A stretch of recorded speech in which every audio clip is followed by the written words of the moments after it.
Hello. Hello. Is it me you're looking for? I never know what to do when I do an impromptu live like this, but don't actually tell anyone. And then no one shows up for the first couple of minutes. It's a very weird situation. And I must remember that if I'm going to do these things, I need to set up the tripod in advance.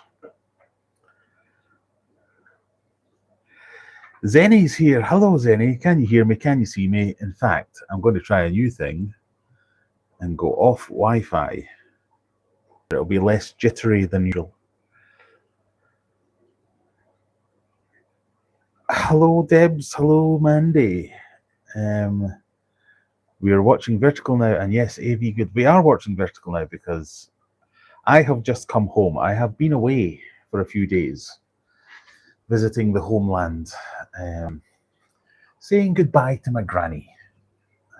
So unfortunately, I had a funeral to go to. So we've been and we've done that. But I've been away for a couple of days, and I've literally just got back. I've been back about 10 minutes. And I thought I'd take you through what it's like when you've got loads of fish tanks and loads of fish, and you've been away for a couple of days, and you've not normally left your fish alone without having mass casualties. So this is me coming into the fish room. I have had a little look, so I know there's no horrific accidents, but I've not had a proper check. We've not had any lights on yet. So I thought we'll take you through the fish tanks and have a little bit of a look. And we didn't do a live yesterday because I was away, so it's a little bit of an impromptu live where I'm on the phone, just wandering about the fish room, just having a quick look. I'm having a quick look without showing you yet, in case all my fish are dead and my claims to being a top-class aquarist no longer hold water. I can't see anything immediately obvious. So are you like to? I've also forgotten how to speak. It's been a long drive. And yeah, I've literally just walked through the door. So I'm going to spin you around and show you Brian's tank. Ta-da! Oh, I've not thought this through. I was going to turn on all the lights, but I'm going to need to use the phone to turn on all the lights. Okay. This might not work as easily as first anticipated. But as you can see, Brian is still alive, as is me little Oscar, as is loads of silver dollars. There's no floaters. I've put in the big peace lilies I got from Liam the other day in this tank to see if that would work out quite well. He's dragged them into the tank and eaten most of them. So that side was the same as that side. So I don't know why, Brian. Why have you done that? Why have you picked on that side? What's your issue? No, what are you sulking for? You did it. I fed you before I went away. So we might have to rethink that. That might not work quite as well. But all fish in Briansville, good so far. We spin you round to the Mbuna tank.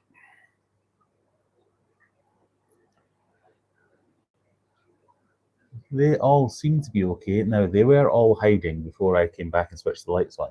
So if you see some of them hiding in there, I think that's their normal nighttime routine.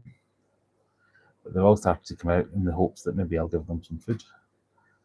One thing I've also noticed about this tank, see that one just diving in there? But under all these rocks, they've started to carve out little caves for everybody. Like under here, they've started moving around and carving out little caves. So they're starting to make homes for each other, which is, I guess, what Mbunas do, as you would expect. Over here, up here, this is a bit of a state of this. Let's just pretend that's not there. There's no fish up there, so that's fine. These tanks are the shrimp tanks and the endler tanks. And I can see some endlers swimming around, some baby endlers swimming around in there. So that seems to be okay. There's another baby endler there. Can you see that one? And snails and shrimps and all those good things. In here we've got all the Plico army. getting ready to go. I can't see everything in there, but that's quite normal that I can't see everything in there, so I'm just going to assume everything's fine. Because they like to hide under things and behind things. Mega Tank 1. Roll call. Big old mono. Yep, I'm still here. Azul 1. Azul 2. Or are you Azul 1 and you're Azul 2? Both Azuls. Fine. Oscar. Fine. Black Ghost Knifefish. You can see the tip of its tail in that little cave. Fine. I have seen the little lynx cat swimming around, but he's gone away again. And I have seen both the wolffish. Where are they gone? Where have they gone? Who knows? They're in here, and the chocolate cichlid was over there in that corner. So you might just have to trust me on this, because I can't figure out how to turn the lights on when I'm streaming from the same phone that controls the lights. Oh no, there's the wolf. Oh God, right there. That's not a bit of wood. That is the big wolffish.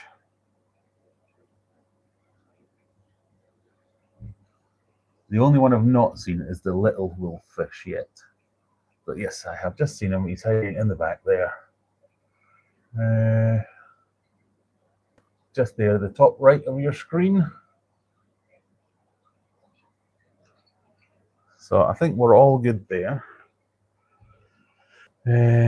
Look at some snails. Ow, you bugger. What's this? Alright, just leant on a staple. Tiger barbs, they all seem good, although very dirty. And why is that all so dirty? The shellies, some interesting stuff going on with the shellies. There's lots of territorial disputes happening. No, they're not going to do it because I'm watching. But you remember the video or the shorts I've started making about these guys, like giving them voices? They really are lending themselves to doing that. Because there always seems to be a bit of a dispute going on as to who gets to live in what shell or who gets to pair up with whoever.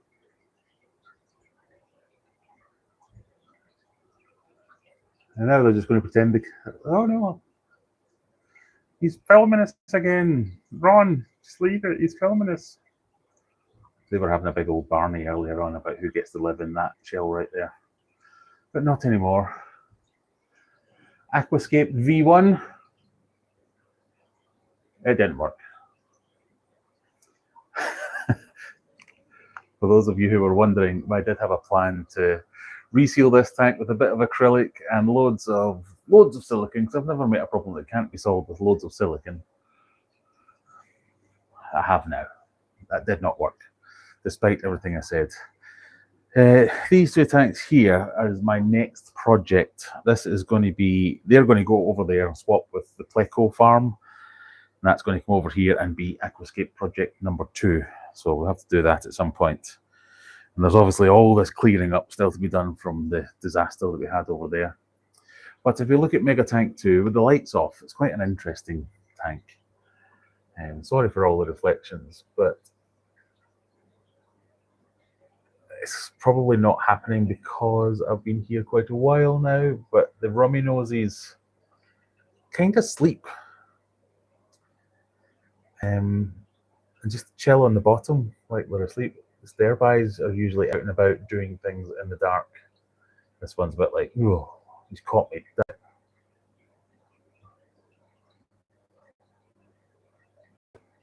Do something interesting. People are watching. Come on. Not yet, but the discus, very much. This is discus bedroom. They're all in here. But, oh, I was asleep. What's going on? Oh. They're all hiding out in the back there, which is very hard to see because of the stupid reflections. So they're still a bit shell-shocked and a bit like, oh God, what's happening? Why is he waking us up?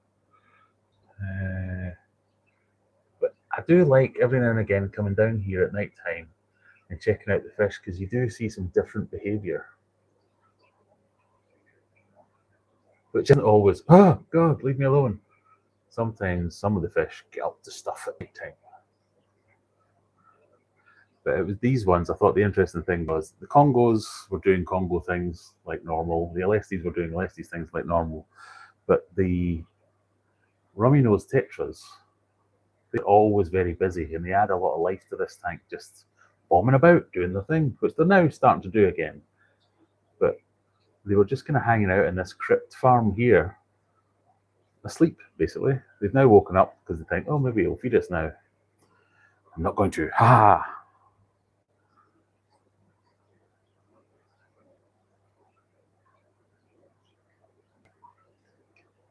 But I do like just what's going on in there. There's something moving around in there, and I can't tell what it is.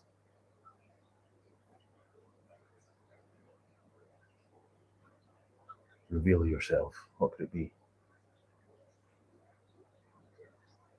I don't know. Does anybody else do this? You just hang around in your fish tank at night time, and when you get up to get a drink in the middle of the night, and you just look in your tank and go, "Oh, what's going on in here?" These rainbows are really doing well in here. I think I have spotted some baby rainbows. I will see if I can find any. Because these ones here, that is actually, maybe it's not that one, maybe it's this one. The ones that are around that size are actually my second generation of these blue neon panchax, whatever you want to call them. So I know they have bred before, so I'm hoping they will breed again. The discus hanging out in there, just chilling out. What's happening? It's like being a wildlife explorer, it is a bit, Lisa. Right, let's see if I can multitask and do comments at the same time.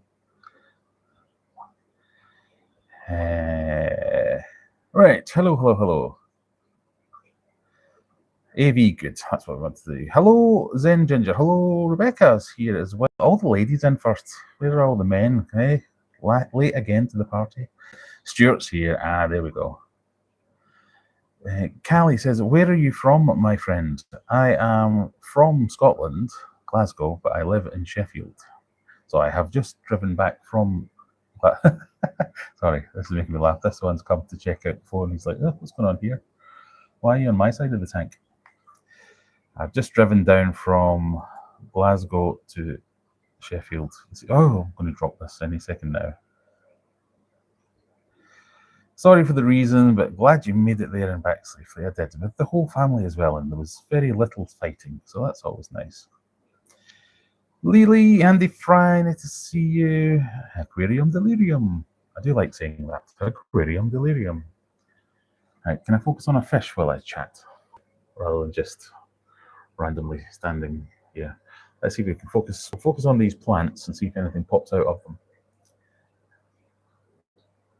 Lisa says hi. Al 2016 or AI 2016 says hi. I've never met a problem that can't be solved with loads of silicon. Isn't that the motto of Hollywood? Hollywood and aquarists. That is definitely our shared motto. My lights aren't set to come on until 3 p.m. because I'm a night owl. So when I open the curtains and turn the lights on around noon, I get to see them all through low filtered lights, and it's cool. It is, yeah, I do quite like doing this sometimes. Like if I'm doing something in the evening, like editing videos or something, and the lights have all gone off, I will switch off all the lights. So as at some point I can just take a break and go and check out the tanks and see what's going on.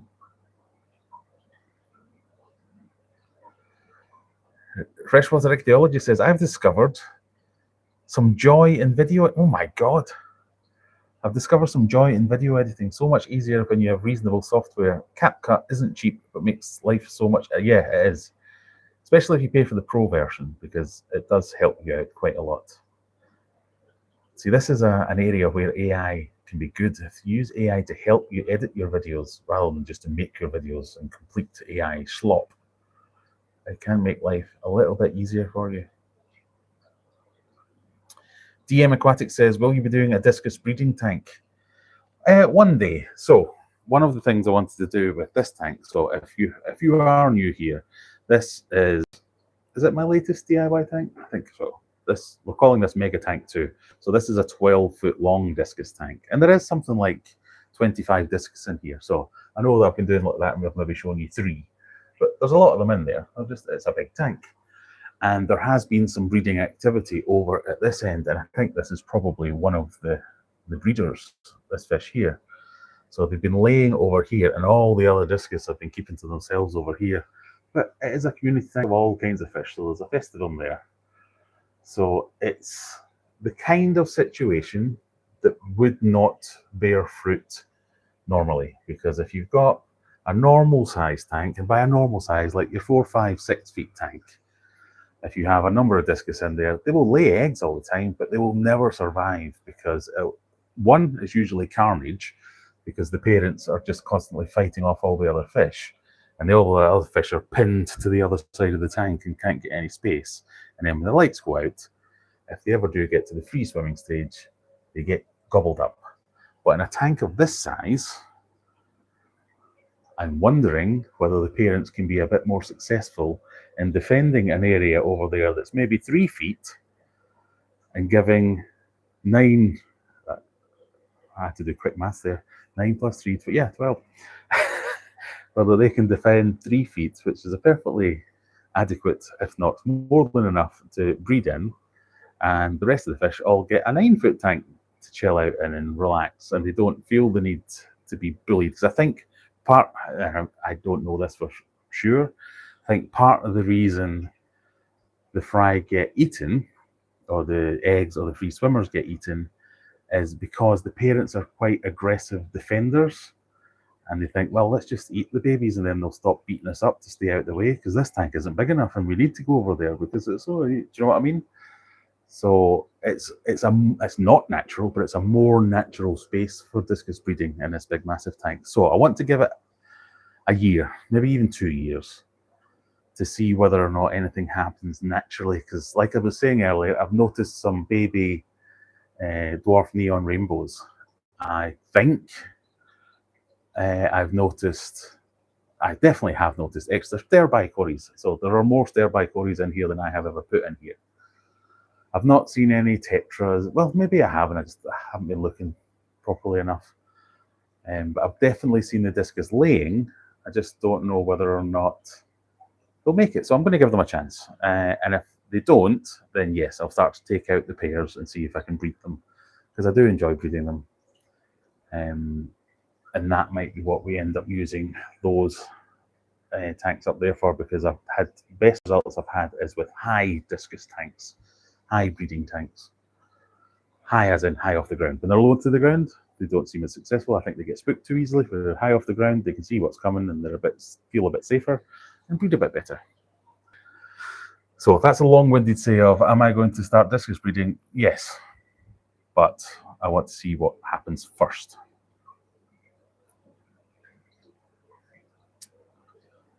Zingadelga says, hi, y'all. Hello. Nice rummy nose you've got there. Love from Pakistan. Love from Sheffield. Thank you for coming by. I couldn't work out the cheap one, so I just got Pro, and the captions might be useful for YouTube. They're definitely useful for shorts and things like that. I do like CapCut. I use it mostly for short. But I agree, it could be just as useful for long-form content. I use Vegas Pro. And 99% of the reason that I use Vegas Pro is because I learned how to use it, so it's easier for me.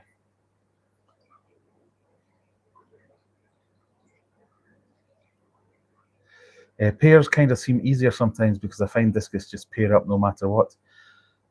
Definitely it is easier if you let a pair establish themselves. So my advice to anybody interested in breeding discus, if you have 6 discus in a tank, if they pair up, I wouldn't immediately pull them out and try and breed them there. I would let them, I'm probably going to use all the wrong terminology, but I would let them bond for as long as possible. And by that, I mean I would let them attempt to breed several times without intervention in a community tank, knowing that it will probably fail. That, I think, bonds a pair together. So then when you do move them, because moving can be a bit of a traumatic incident, and that trauma can break the bond sometimes. So I have had discus in my community tanks. They've laid eggs. I've immediately whipped them out, put them into a 2-foot tank to say, right, now go, start breeding. And they kind of look at you like, what? Oh no, it was just a one night thing. Sorry. No, I didn't really like them that much. So if you let them get bonded, I find that they will pair up naturally, and the pair will be a bit stronger if you let them have a few attempts before you take them out into another dedicated breeding tank. And even when you give them a dedicated breeding tank, give them a few more attempts before you start to get worried about it. I mean, if you're very lucky, if you stick 2 fish in a tank and they just start breeding straight away and it all works out first time. My most successful discus breeding attempts have been the 17th attempt at laying eggs, that kind of thing. If people would stop being so mad about AI ruining things and focus on the fact that it makes a great assistant to the grunt work, exactly, that's what you want AI to do. You want it to help. You don't want to do everything. You just want it to help. Do you have any tips for TikTok? Am I expecting too much to get around 200, 300 views on the first few posts? No, I don't have any tips. There is a thing about when you first start a channel, whether it's TikTok or YouTube, you get a bit of a boost because they don't know how to categorize you. So they show you, the algorithm is your friend for the first 3 videos. So it shows you to more people. And then once it puts you in a box, it only shows you to the people who say they like that box. I've not really worked out TikTok. I'm just mostly cross-posting to TikTok and trying more things with them. So just keep trying. I don't know. I'm not very good at it.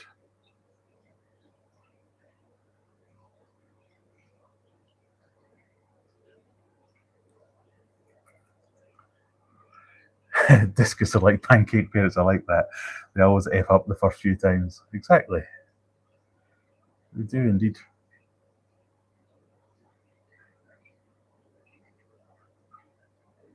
Oh, question. If you were to go the other way around and add an existing bonded pair to the tank together, would they stay together, or are they like angels and will decide they like another mate better? In my experience, B. So I have had pairs. So for instance, I won a competition where I got given a pair of golden leopards that were a proven pair and laid for me, laid for the person who had them before, laid for me, and then I put them into my community tank and they immediately paired up with 2 different fish. And it wasn't even a good pair, so it was like, oh, that was a bad idea. I have had a pair that has stayed together, so I've taken them out of the community tank, put them in the breeding tank, and then put them back in the community tank to give them a rest, and they've stayed together. So it's a little bit of both.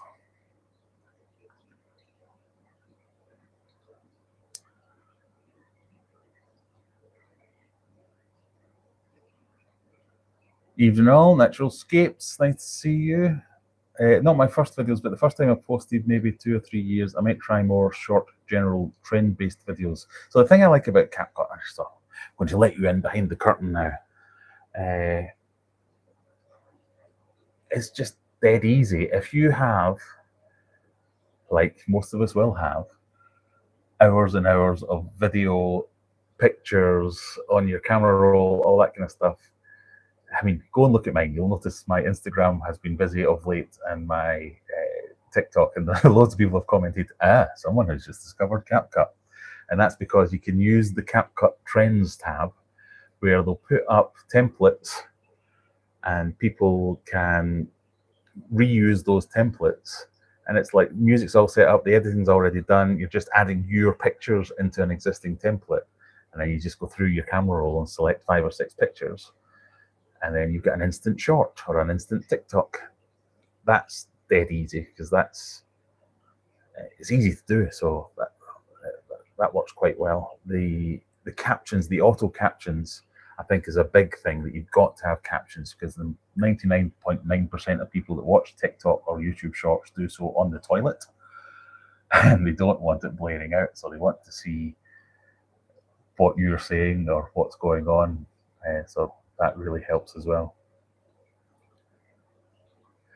Because it is, for me anyway, I'm now looking, I've just turned you over to me, you don't need to see that. There he is. There's the smaller of the 2 wolf fish with the big pointy scary teeth. So what was I saying?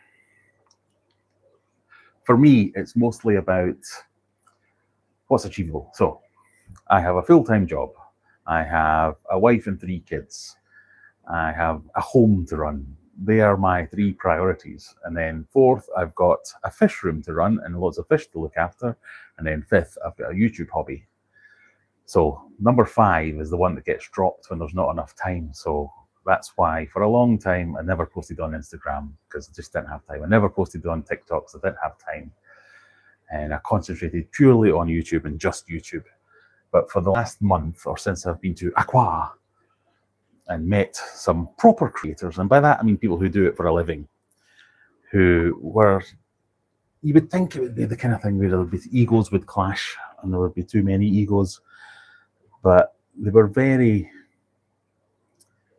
there was none of that. So it was really useful, and lots of talking to people saying, look, you're kind of there, but you're leaving cash on the table, to quote a colloquialism, if you're not doing all the socials. So yes, you might not be monetized in Instagram or TikTok or any of that, but people will find you there. So if you are on Instagram, if you are on TikTok, if you can make different content for different platforms, brilliant. But if you can't, just post the same thing everywhere and they'll find you on Instagram and go, oh, that's interesting. I wonder what he is talking about, or what video that is linked to, or does that guy have more videos? Or so you can get a little bit more engagement there. But this month I have doubled my views, which is the one thing I've always strained to do, is to get views. I'm really good at getting subscribers, really good at getting people to click the button and then run away, run to the hills, never want to hear from him again. And so that has worked quite well. And doing it without lots of effort. So things like CapCut and AI do help with that, to change it up a little bit so you can give something a little bit different to each channel without spending hours doing it. Because if it's spending hours doing it, is that 5th stream that's going, nope, give that up, because it's not sustainable. I find Facebook useful, but kind of not if you want monetized. Well, and that's what I mean about that. It's not necessarily about the platform being monetized, but it's finding people there, or letting people find you there that then come to your monetized platform. So Instagram will cross-post an Instagram reel, or a post will cross-post to Facebook, and then you catch everybody. So that's kind of where it was on. So we have around about 30 people here. So if anyone has any questions, I wonder. I really wish I could turn these lights on, but I don't think I can, because I'm streaming from the device that I need to turn. Is there any, right, here's a question for it. Is there any way that I can turn this from a vertical live to the computer live, so as I can use my phone for things? I don't know, maybe not. Yeah, so I have checked the fish. I'm now going to go around and give everything a little bit of a feed, because I've been away for a few days, so they'll be hungry. I don't want them to have problems. You can't change it midstream. Nah, I didn't think you could.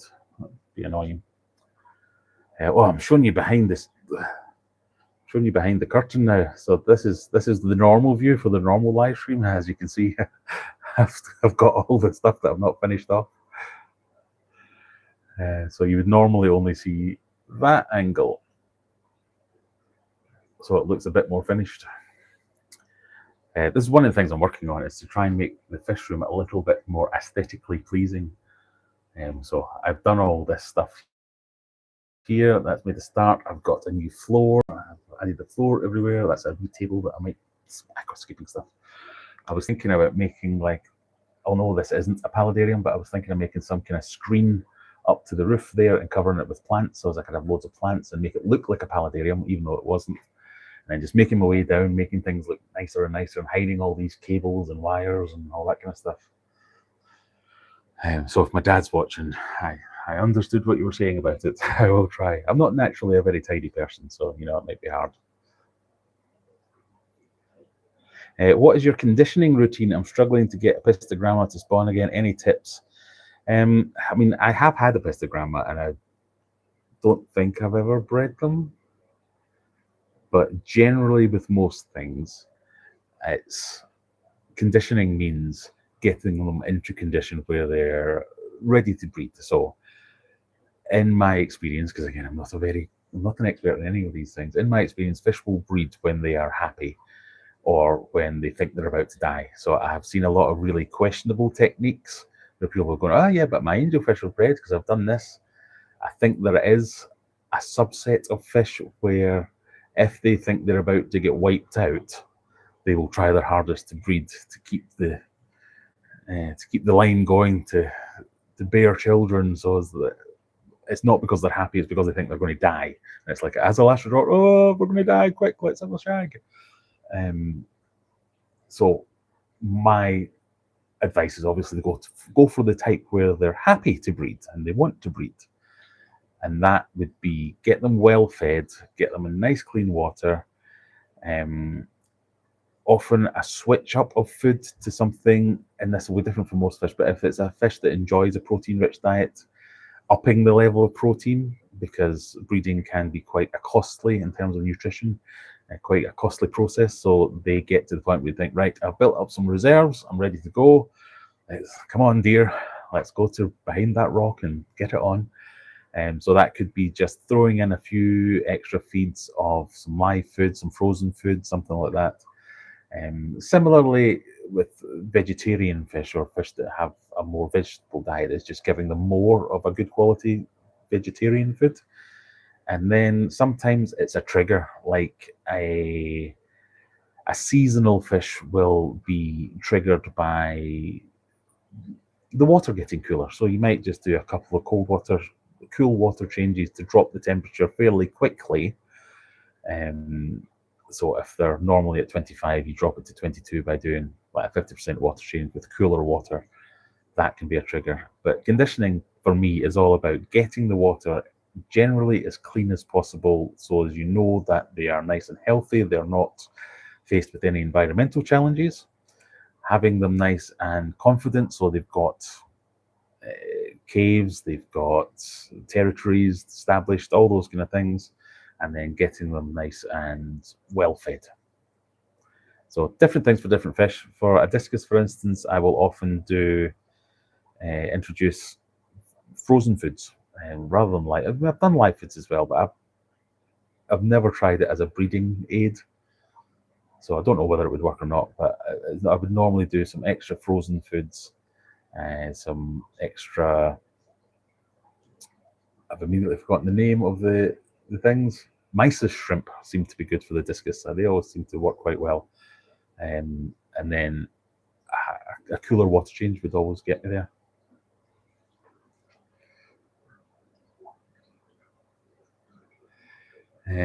Why is everything reversed? It's because I'm using my. Oh yeah, Riano. It's because I'm using my front-facing camera, so I'm sure there's probably a way to fix that, isn't there? It's not that button. What does that one do? Oh, a 49-second short was uploaded as a clip. Didn't mean to do that either. Shall I just stop pressing buttons? Maybe I should do that. You just need a giant green curtain to act as a huge border up top so you can edit all sorts of weird stuff. Yeah, I could do that, couldn't I? I do have a green screen. I could probably mount that above that. That'd be quite funny. You could have like a monster looking down going, what's going on in there? If I rescaped the tank and added a new cave or structure or did cold water changes, my pistols seem to do spawny things. Yeah, a change. That's another good idea that I didn't mention. And freshly hatched baby brain chip for the win. It does wonders for so many things. Ian says, "Hey Graham, you're back. I'm working tonight, so got you on the computer, keeping me company for a long night shift." I'm not going to be keeping you company for a long night shift. I am pooped. It has been a long day of driving. Although I did have a little nap on the way down. Not while I was driving. I swapped with the wife for a little bit. Right, I said I was going to feed some fish, didn't I? Let's do that. Sorry. It's a very manual process, this, when I'm on the phone with the tripod. All right, that means all you can see is a plant. Okay, that's not great. How do I do this?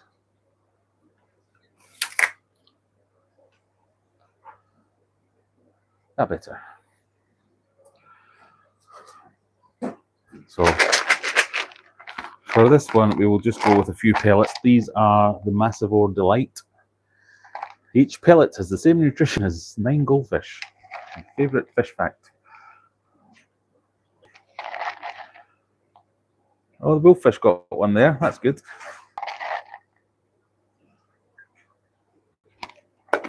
That'll do for them until tomorrow. Got a little bit of flake for these things. Oh, don't look at the ground. Don't look at the ground. Change the angle. Change the angle. So tiger barbs and stuff can get some flakes, as can the shellies, as can the people who are living in here for a little while, and as can you guys. Now this tank actually has an auto feeder on it, and I usually take them off when I go away, but I only went away for a couple of days, so it's not too bad. So they shouldn't be needing anything.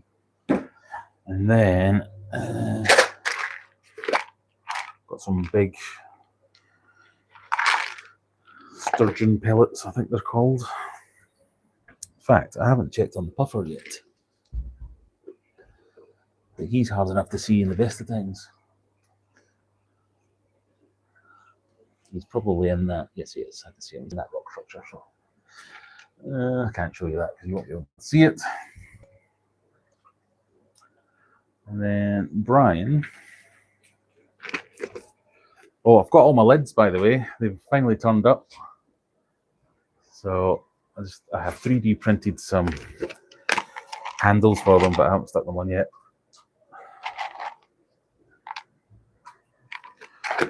Gonna let Oscar eating them. They're not for you. You won't like them. I'm gonna get something different for him.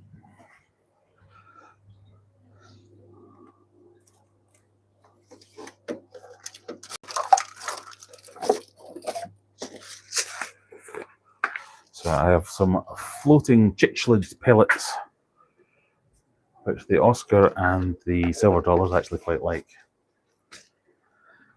I don't mind floating foods in this tank because this is run on canister filters and sponge filters, whereas a lot of the other tanks are on overflows and that just anything floating just immediately gets sucked into the sump or whatever. So they can graze on these for a while. It's not too bad. I could probably do that actually. You can see a little bit better. Just can't turn on the floodlights. So I'm just going to quickly get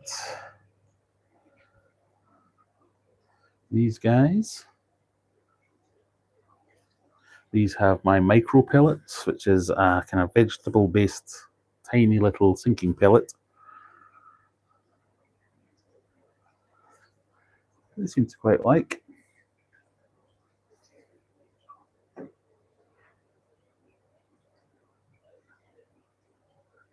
Could probably turn that on as well, actually.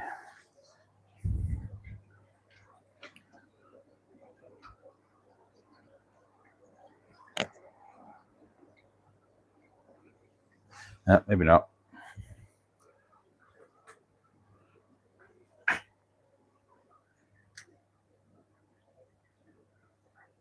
Right, so that's that one done. I have added a proper wave maker to this, so in fact, let me figure out how to turn these lights on.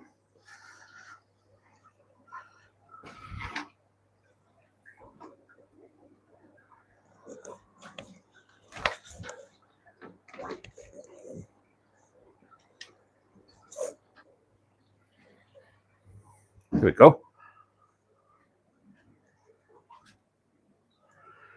So I've added a proper wave maker to this, so you can see a lot more shimmer. It goes across the whole tank now, rather than just this one corner.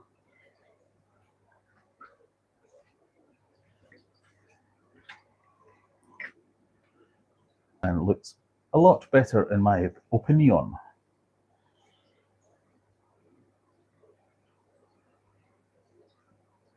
What do you think? Shimmer for the win. I don't know how well that is coming across on camera. I know I can see it a little bit on my screen, but when I looked at it on videos in the past, it's like, Graham, you're talking bollocks. You're telling them it's amazing and they can't see any of it. Trust me, it does look good. And if you do have strong LED lights, I would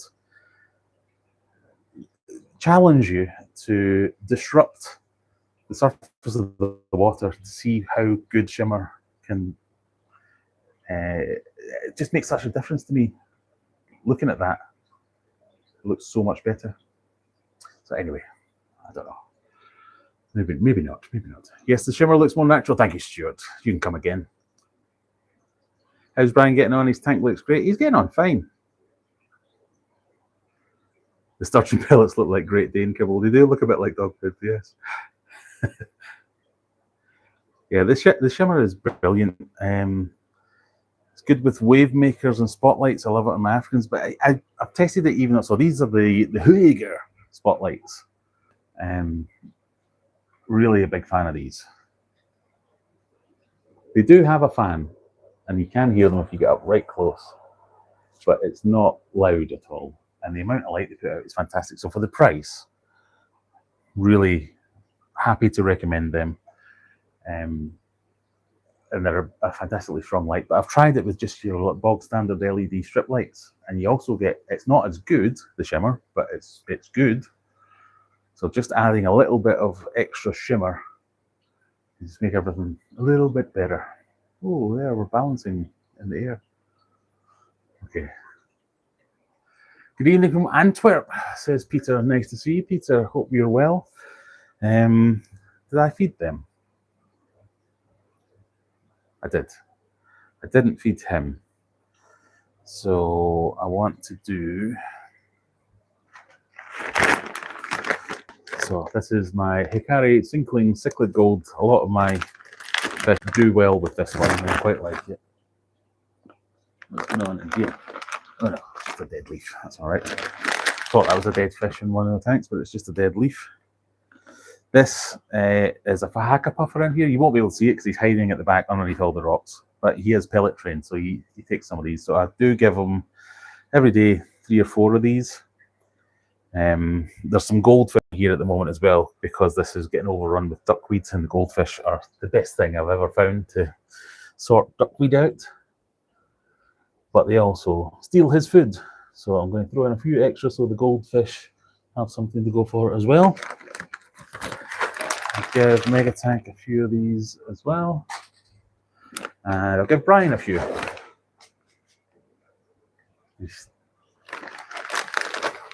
They are very aggressive feeders, are the peacock bass. So that's a little bit, because I've abandoned them for a few days to keep them going. I wanted to feed the shrimps and the guppies a little bit of flake. That'll do them. And I will give the bristlenose Flecko Army a bit of flake and some algae wafers so they can graze on them overnight. This tank down here that I'm feeding is the bristlenose Army.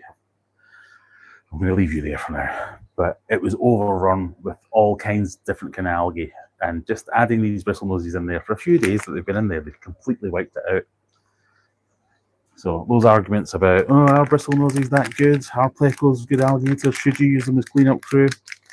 I think I still come down on, you probably shouldn't use them as cleanup crew. Get them as pets, as fish in their own right, that they're good to keep. But they definitely are good at cleaning up. So that'll keep them going for a while. Have we got any more comments? The pendant lights are always so good for shimmer. I love the Kessels. Yeah, they are like, that's what I would describe them as, Kessel-like performance for like a quarter of the price. Really happy with them. I kind of wish I got more of them. So, you know, hey there, if you want to send me some more, I'll definitely have more. I want to get more. I was watching a video just when I got back, actually. What's it called? Bear with me. I'm going to look up what that channel's called. How do you find where you have commented?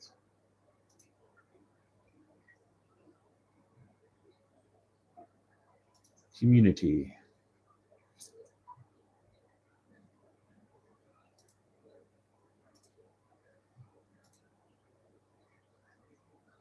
It's called the Hattie's Aquariums. The Hattie's Aquariums. Hatties. The Hattie's. She's only got 2 videos, but the second video was putting little like USB spotlights on a betta tank that she was designing a betta tank and made a nice, lovely hardscape with slate and all that kind of stuff. But actual spotlights, tiny little spotlights, gave kind of the opposite of that, of like ta-da light. It was like a torch beam light. There's a couple of them at jaunty angles lighting up a square betta tank. I was like, oh, I kind of like that. I might be inspired by that. I think we'll do that. That was really good. So I think I'm going to try and get a couple of them to see if different lighting effects can make changes to the way the tank looks, especially with aquascaping. There was one video that I saw where they had used under tank lighting, so they kept areas of the substrate clear and they had a clear bottom so as it could shine from underneath, and they had like a kind of cavescape, but the light was coming from underneath. That looked really good. Rather than just being plants, wood, rocks, it was like using lights to a better effect as well. So we'll try that.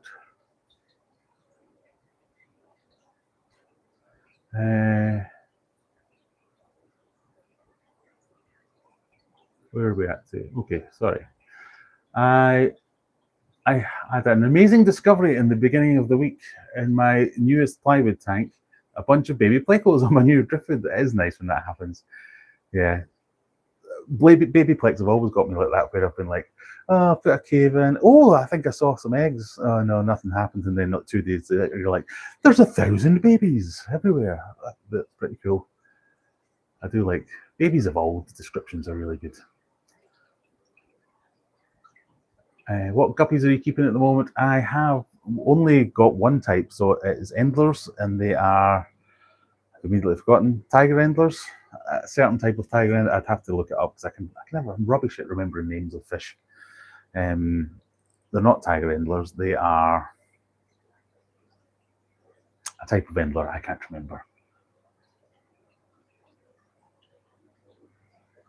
LT grey, that's the one. LT grey endler guppies. So yeah, that's what I've got. They're the only ones I've got at the moment. Thank you, Zen. LT grey, that's the one. Yeah, so that is the fish room. So I'm hopefully you can see this where I've laid floor and it's not just bare concrete. That looks a little bit better and a bit easier to keep clean, he says, with rubbish everywhere. But the amount of fish and tanks that I've moved around in the last week is a bit of a state. So it's always a bit of a state, but I'm trying to reduce that. I just need to do one more big move of fish to get my next scaping project, or I might just buy a new tank, because the disappointment of the tank not holding water. Just, you know, have a look. RIP Aquascape #1. I don't think it's going to happen. And I've not got another tank of the same size, and I don't think a bigger tank would sustain the same thing, and then I'd have to move the substrate and it would just mix up, and the whole thing. So here's a question. Have you got any plants you want me to use in any of my next scapes? Because I have an order of plants going in tomorrow probably, and I think I might just do a mass order of like gel pots that keep better and using them, because I thought that might be appealing to some other people to say, oh, well, I can get them at my fish shop. Because one thing I noticed is I made this tank. I didn't really use it in the video, but one of the things I was thinking was I made this using plants I could get from shops in my local area, which is why I ended up with 2 types of plants. All the shops were so rubbish. I mean, some of them said, oh yeah, we've got a big delivery coming in next Tuesday. And I'm like, oh yeah, see you next Tuesday. I get you. It was just abysmal. So I thought, well, what is the best I can do with what is available? So I ended up getting the gel pots from Pets at Home. And the other one, in fact, I got them all from Pets at Home because there was nothing at any of the other tanks I wanted. Even the big Maidenhead that I went to, I was like, this is a bit shit. I wanted pearlweed because I wanted to do like a simple, easy carpet, because the Eliocharis hairgrass stuff will carpet, but it's not easy to get it to carpet. And I just couldn't get it anywhere. I found something that was a bit like it, and I was like, oh, is this pearlweed? And the guy was like, says aquarium plant. And I was like, well, they're all aquarium plants. What kind of aquarium plant? I don't know, it just says aquarium plant. So, all right, cheers. So, is Sheffield ripe for setting up my own shop, selling aquarium plants and aquascaping supplies? Or am I the only person in Sheffield that's looking for aquarium plants and aquascaping supplies? That's why nobody sells any of it. I don't know.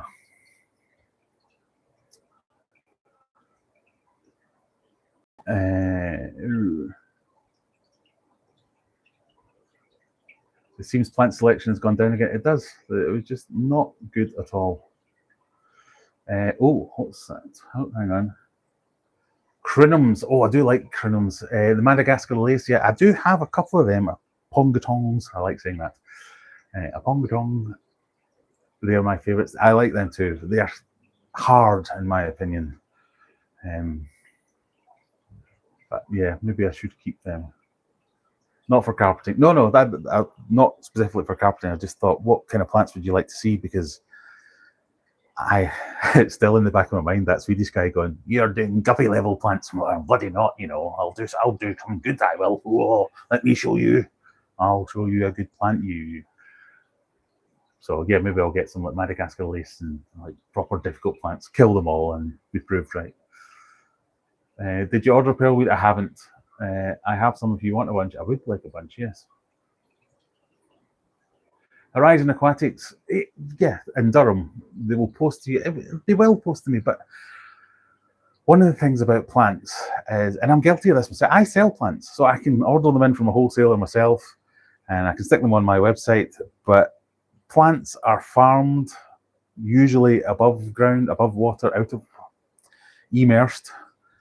And when you keep them in the shop for a while, the leaves start to die off and then they'll come back and things like that. But I like to see what stage it's at, because I want to know, can I use this now, or I'm going to have to wait 6 weeks for it to fully die back and sprout new submersed growth. And I'm considering stopping selling plants, because sometimes I'll get an order in, and I'll usually do a live stream like this, saying, oh, I've got a new order and here's the plants, and I can show you the actual plant that I've got in. And you can buy it, and I'll send it out the next day, and you'll get it. And the ones that don't sell straight away, I keep them in these tanks. And if they're in there for 6 weeks, they might go through that cycle of dying back, looking a bit scraggy and horrible, and then coming back a bit. But sometimes that takes 8 weeks or 10 weeks or 12 weeks. And if somebody buys it when it's in stock and I go in there and grab it and I go, oh, that doesn't look right. So I usually will refund it, or occasionally, but yeah, it's kind of almost there. I will send it, or it's just started to turn, and they get it and they go, oh God, that's not nice. So, and I feel for them because I know what it's like. So I do like to actually go and see hands-on. Right, that's already done its transformation, or that's not started yet, so it'll still look good for a few weeks while it does that, so I can get the video out in time. All those kind of things. There's just nowhere in Sheffield to go with that and see with my own eyes what plants you can get. So I think gel pots is a good way to go, because they're generally a little bit hardier in that if you don't use them straight away, they will stay in that form for a longer time, rather than me getting my plant delivery, putting them in a tank, and them immediately starting to turn. There are exceptions to those rules, but that's kind of where it was going. But Horizon Aquatics is somewhere I would like to visit because Durham's not that far away. Worth the visit to, yeah, definitely I would like to go and visit and see that. Red tiger lotus and a few red rotala. Rotala is one of those things I really do struggle with, and it's a really easy stem plant to grow.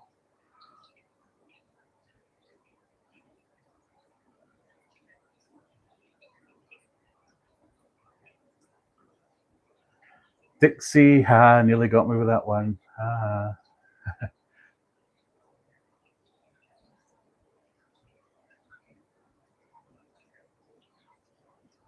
I'm in Chesterfield. Throw me a message if you want some. Yeah, okay, I will do. Had quite a few plants from you, says Ross. Thank you. And they've been excellent quality. And I do want to give you good plants. As Phil's here as well, Logos, I've had a few plants from you and always happy. Good. So maybe I will keep doing the plants. But I'm thinking about putting a plant in tomorrow, a plant order in tomorrow for some more plants for myself for my aquascaping greatness videos that are coming up. Pardon me. So what have I got planned? Next week, Friday Night Live, this Friday coming, if he's still up for it, we are going to have a guest. So we're going to have James from the Blackwater guy, James from Mr. Bright Fried UK YouTube channel. There's someone that I met at the Aqua event. And I laughed there because he's the Blackwater guy. I was known as the Timu guy, so at least his is aquatics related. So if you've got any questions about Blackwater aquariums and the type of fish that live in them and what benefits it gives and what's a good thing to do and what's not a good thing to do, get them in and we can discuss them. If you want to send me them in advance, by all means, I can do a bit of an interview style thing and ask them some questions. Daniel says, hi, hello, Daniel. Ewan McDonald, good evening. We're hitting about an hour now, and I only want to do a quick roundup of the fish, and all fish are present and correct, so I think we've done that now. As he nearly falls over. So if you haven't got any more questions for me, let me go and hang up my towel. Do you like my fish towel? The most faded Scotland towel in the world.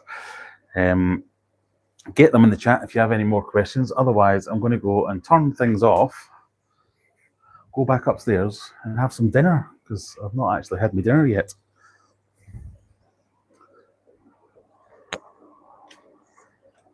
I had a big lunch though, so don't feel too bad for me.